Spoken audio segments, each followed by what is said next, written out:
On December 8th, 1980, a life ended, but a legacy began.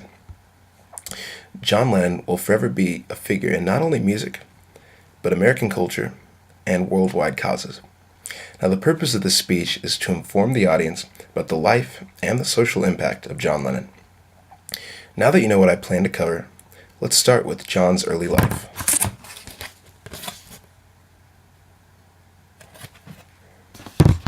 John Lennon was born in Liverpool, England on October 9th, 1940.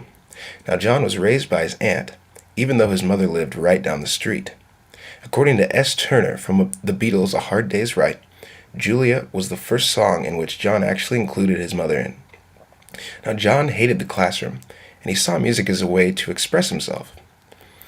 John created the band The Quarrymen and met Paul McCartney at the age of 15 and wrote his first song at the age of 18 called Hello Little Girl. So now you've heard about the young John Lennon, let's move on to his life as a Beatle.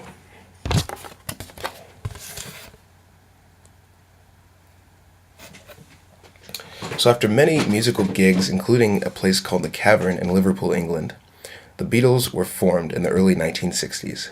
They consisted of John Lennon, Paul McCartney, George Harrison, and the drummer Stuart Sutcliffe. Now, as written in by T.E. Larson in the History of Rock and Roll, when Brian Epstein became manager in 1961, Beatlemania was formed. Now, Stuart Sutcliffe would be replaced by Pete Best, and then finally by Ringo Starr, who went with the Beatles the entire rest of the way. So when the Beatles came to America in 1964, they first appeared on The Ed Sullivan Show with an audience of 73 million viewers. Now, according to R. Coleman, who wrote in Lennon, the squeals of Beatlemania seemed insane to John. And Yoko Ono, who wrote in Memories of John Lennon, that the live Beatles shows were becoming a circus. John had a hard time taking in all of the crowds and all the noise, and at times the Beatles couldn't even hear their own music. This led to the Beatles stop touring, and for them to only make albums after this. Now, in the 1960s, it brought a whole period of cultural freedoms, including sexual exploitation, drugs, and different things that were surrounding the culture at the time. Now, according to Cynthia Lennon, who wrote in John, that the tracks of Sgt. Pepper's Lonely Hearts Club were filled with drugs, flowery, dreamy style, perfectly suited to the mood of the nation. Now, many times Lennon would be quoted out of context. The world would try to find certain things that they could get John Lennon for in all these controversies, and even once he was quoted saying that the Beatles were more popular than Jesus, which really got the crowd stirring. Now, the Beatles started many trends, including even going to India and surrounding themselves with the culture and learning a new style of music in the sitar, which George Harrison used in tons of the albums that the Beatles had. And according to Jay Cox, who wrote The Last Day in the Life of John Lennon is Shot to Death at 40 and A Bright Dream Fades, that the music would go from marching bands to rhythm and blues, and that the Beatles would sing ballads and even encompass folk music many times. So now that you've learned of John Lennon's life as a Beatle, let's learn about his solo career.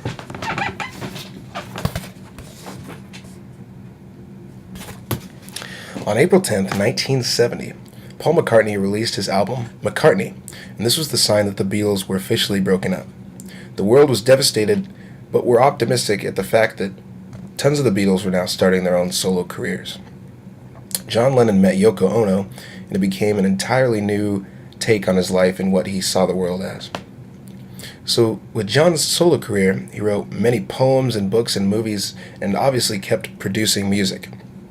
But for 5 years, he actually was out of the limelight and spent 5 years raising his son Sean to show him a world outside of luxury and the popular culture that the Beatles were seen as.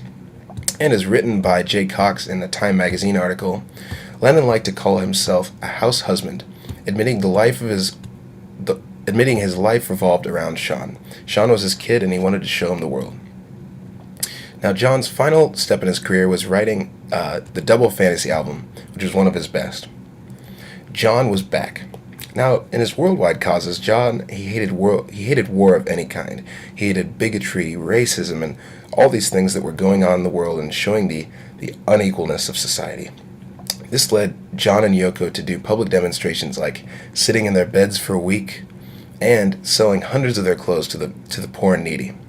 Now, as D. Smith writes in his New York Times article, that the FBI concealed many facts that they were actually trying to get John for being a communist and tried to frame him for working with Russians and all this different type of stuff, which they had literally no information on. So now that you've heard about John's solo career, let's hear about the final step in his death and his legacy.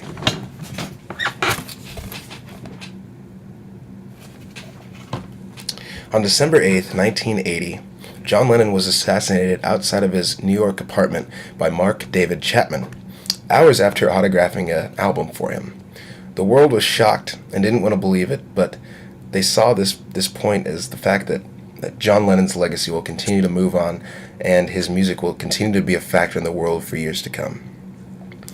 So now that I've presented John's life and death story, and his impact on the world still remains, and I'd like to end this speech with a quote from his song Imagine.